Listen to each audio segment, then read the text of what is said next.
Hello all you fine beautiful people, I'm back here today with a new series. It's called Worst Wednesdays, and today we're going to be looking at several species of small furry animals gathered together in a cave and grooving to a pict by Pink Floyd.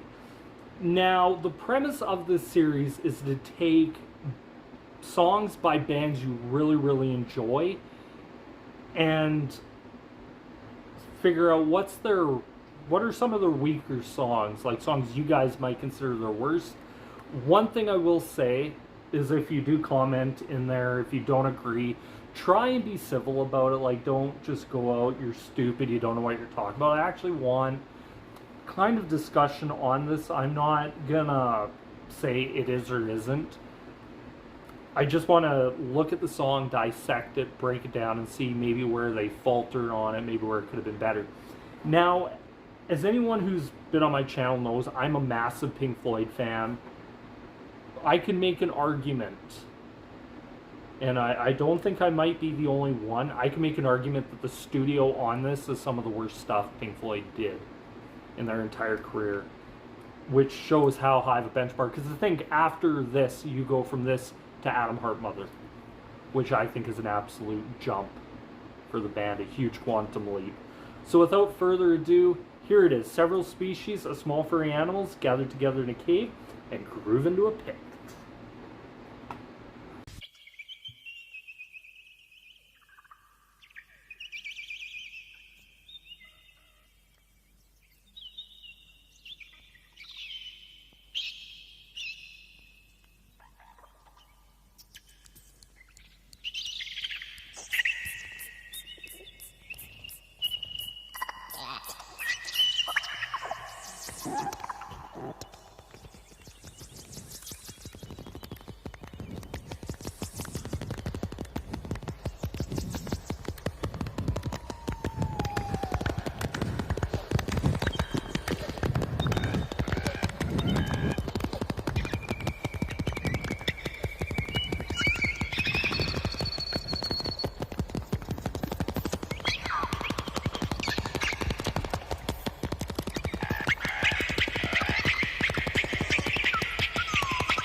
When I slapped thee and a flapping and din on the side and the cried, the fear of falling din, the chicken never back the race.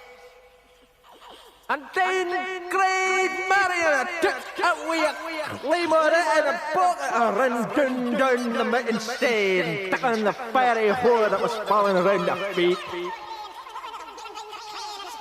Never, he cried, never shall they get me a layer and hound of the horny crew. Well, I snack up a blade and a claymore cut and thrust and I fell down before him round the stake. A roaring cry! Pray the bottom of his hat that I would nae fall but I was dead as a can by feet, dear gay. And the wind cried merry. Thank you.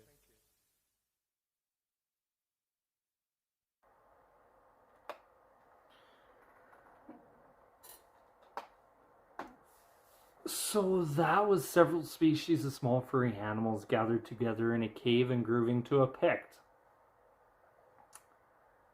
This sounds to me more like a vocal soundscape, really, more than anything.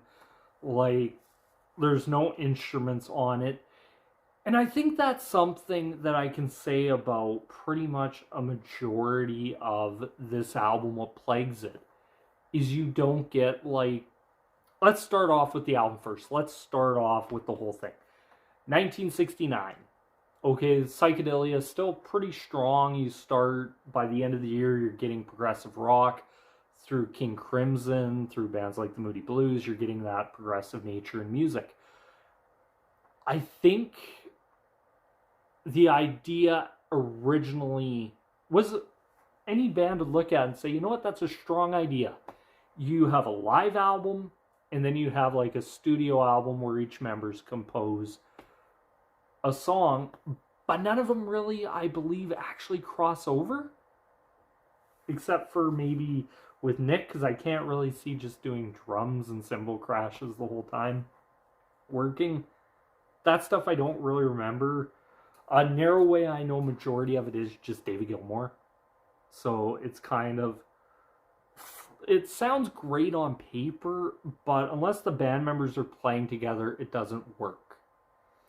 And I've always thought this, had even this been, what would you say, 70, you could even say after Atom Heart Mother, it would have probably came across better had they reworked. This is an album I'm stunned Pink Floyd never went back and said, let's just fix all of this. Because I think there are some really great stuff here. I think Grantchester Meadows is a good song. I think parts of The Narrow Way are really good, as I said. Parts of Sisyphus, sections here and there, I actually really enjoy. Same with the Grand Visor's Garden Party. But I think when you combine it as a whole, it's just a mess. And I think, had they done this later, had they even done this in 78, that was the perfect time, I think, to do it. You had Gilmour's solo album. You had Rick Wright's solo album. David Gilmour's self-titled, Rick Wright's Wet Dreams. I think Nick Mason and Roger Waters could have probably came up with something. You could have had kind of like that Kiss thing of the 4 albums. I think Pink Floyd could have actually done that, and probably done that very well. Problem is here, I don't think it worked. Is it the worst in Pink Floyd's discography? It's up there.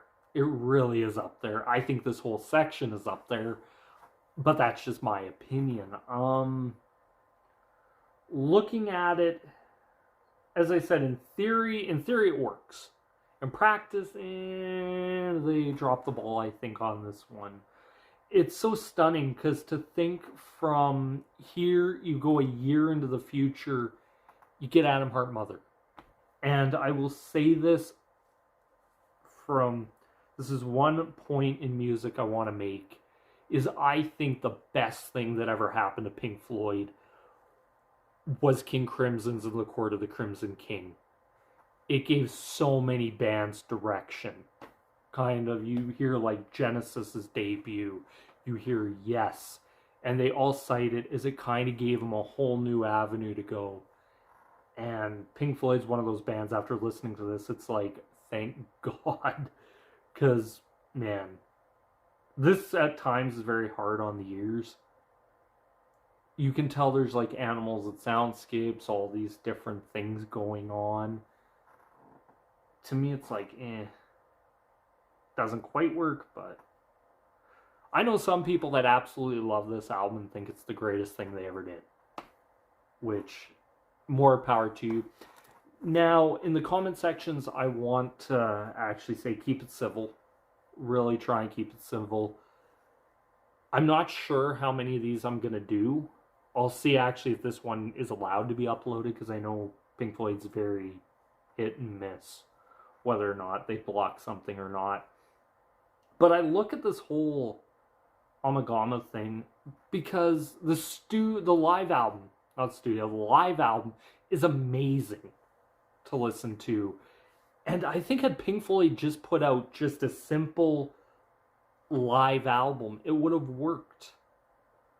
You could add in maybe a couple more songs. You could add it in maybe 4 or 5 more songs to this. Make it a double album. It would have probably actually been more well received than this. I remember a story my dad told me. Him and my uncles were driving down the road one day and put in the 8-track of this. Yeah, they're old enough that they played 8 tracks. And he said my one uncle took it, grabbed it out, threw it out the window. Just said it's absolutely horrible.